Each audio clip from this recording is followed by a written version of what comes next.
Сүхбаатар дүүргийн эрүүгийн цагдаагийн элчтэй хамтран хийсэн энэ удаагийн шөнийн эргүүлээр хэд хэдэн зөрчил илэрсэн юм а.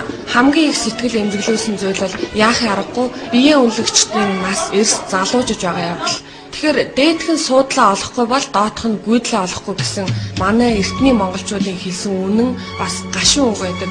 Энэ үг л өнөөгийн Монголын нийгмийг шууд илэрхийлж байна. Төрийн өндөрлгүүд татварын болоод гадны зээл тусламжаас идэж уухын төлөө өхөн хатан тэмцэж хил амаа уралцаж байгааг ард иргэд бүгдээрээ харж бас мэдэж байгаа. Гэтэл ядарсан иргэд нь биеэ үнэлэн ам зогоож байна. За, ямар хүмүүс бие үнэлж гин? Гадаад иргэн байна уу?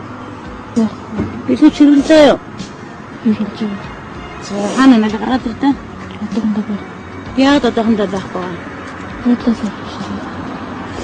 Яагаад мөнгө олох гэж бие үнэлээд байгаа юм бэ? Өөр арга байхгүй нөө? Яагаад? Өөр ямар арга вэ? Мэдсэн. А? Мэдсэн.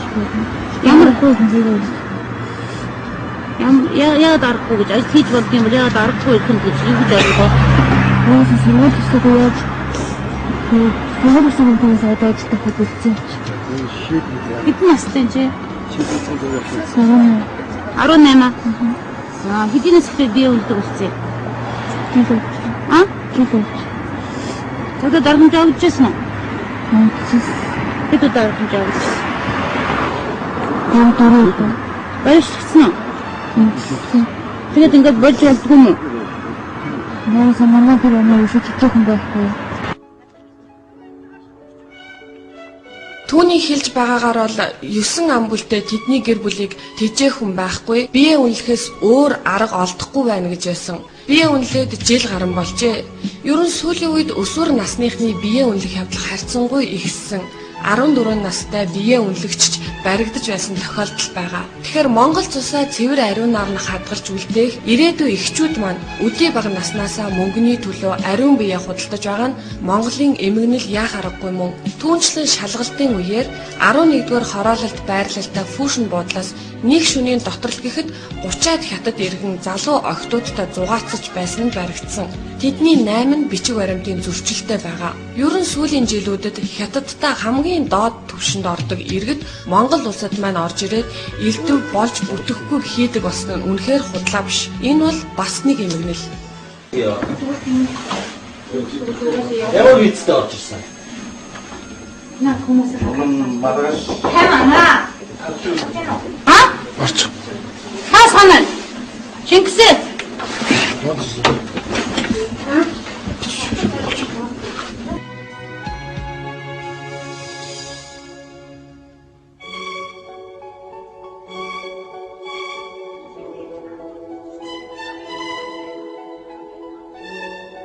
Юу байж зогсож.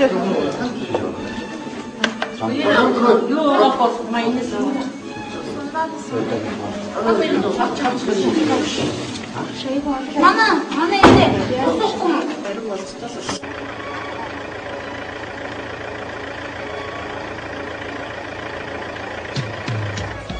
Хуулиндаа шөнийн тэгдэг цагаас хойш баар цэнгэний газар үйл ажиллагаагаа зогсооно гэсэн журамтай байгаа. Гэхдээ энэ журмыг дагаж биелүүлдэг газар бол үнэхээр байхгүй.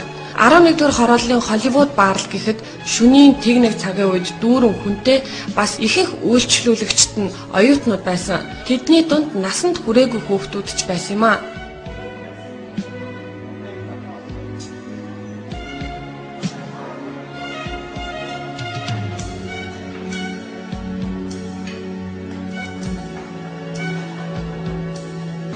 Монгол улсад амьдарч байгаа тий оюутан залуучууд одоо цагаа сайхан өнгөрөх тийм орчин байна уу? Юм таас өөртөө мэдчихэж таасыг хүүхдүүч одоо энэ тэнд орж байгаа одоо орчин гэж байна уу? 12 цагаас хойш.